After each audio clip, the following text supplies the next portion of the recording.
Welcome back to our discussion. So it's not only the manner of calculating the standard deviation that you need to know, but of course you also need to know the shape of a frequency distribution and the measures of location. Okay, so this is already a preview of what we will be discussing in the next chapter. Aside from measuring the location and dispersion of a variable, public managers also need to know something about the shape of the frequency distribution of data values. And the shape of the distribution has implications for the usefulness of the different measures of location. So for each shape, there has to be a specific measure of location that you will be using. Dapat appropriate yun. And then, so we have number one is the symmetric distribution. It is a distribution where the data are evenly balanced on either side of the center or middle of the distribution. So I hope that you were able to see this one already because this has been discussed to you in grade 11.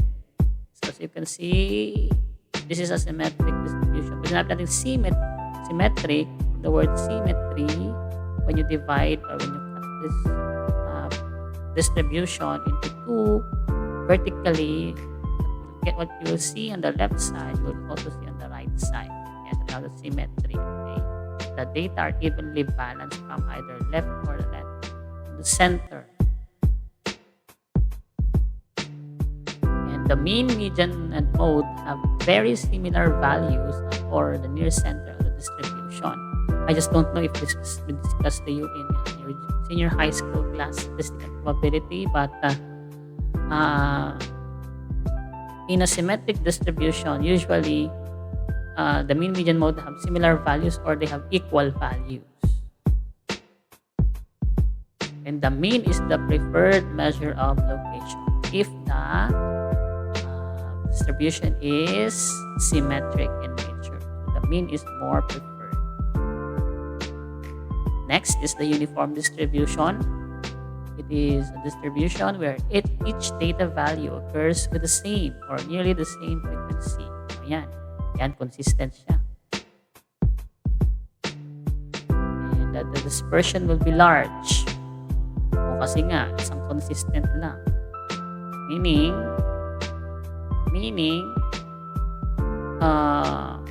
yung distance, yung distance ng bawat individuals for the center will be large. And the mode is generally not very useful because many data values occur with the same or nearly the same frequency. Oo, parang useless ang mode dito kasi ulit-ulit naman useless. So, it's either mean or median lang. Uniform distribution. Next is the bimodal distribution. It is a distribution that has two distinct peaks corresponding to data values that occur with high frequency separated by other values that occur much less often. Ang itsura niyan, yan. So, bimodal, minsan multimodal, dalawang umbok, tatlong umbok yan, trimodal.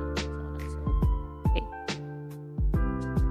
And the mean and median are generally poor measures of location because they fall near the center of the distribution, but relatively few cases fall there. Okay, because nga mas maraming values that are repeated. So, mode ang pinaka-best dito. Number 4 is the asymmetric distribution, where the data fall from on one side of the center or middle than on the other side. In that case, skewness exists in the data. And we define skewness as representation of an imbalance and asymmetry. Asymmetry is not equal, meaning they are, when you cut the distribution into half vertically, hindi pareho yung makuha ninyo yung mukha. From the mean of a data distribution. Okay. And we have the negatively skewed data of a few extremely low numbers that distort the mean. So usually ang concentration is on the right. If this is the mean, okay, ang concentration is more on the right side. That's negatively skewed data. While the positively skewed data have a very large numbers that distort the mean. Ito naman, kung dun sa negatively skewed, konti lang yung nag-distort ng skewness. Kasi nga nasa right side usually. Positive kasi ang way. Ito naman to the left of the mean. So, medyo malaki. Ano ito, gagawa ito sa mean.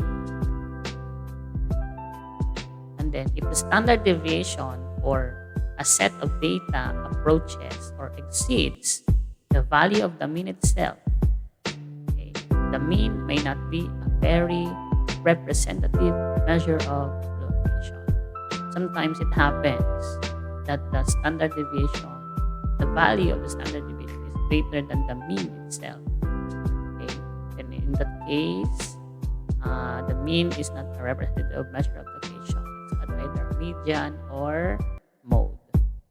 And when the standard deviation exceeds the mean, extreme values in the data are often too lame, because in the data gathering sometimes, sabi ko nga sa inyo kanina, ang data ninyo, say for example is 3, 4, 5, 3, 4, 5, 5, 5, 3, 4, 4, 5, tapos nakakuha kayo doon ng 20, 23, 25, 40, mga extreme values.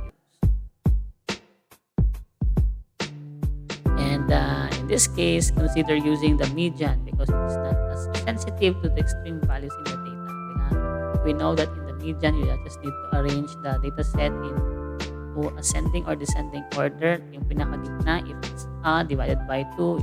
If it's odd, just get the middlemost.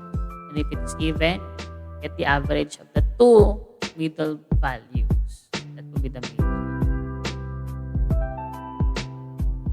Finally, using the standard deviation and measures of location together, the standard deviation is an important complement to the mean. They always go together, okay?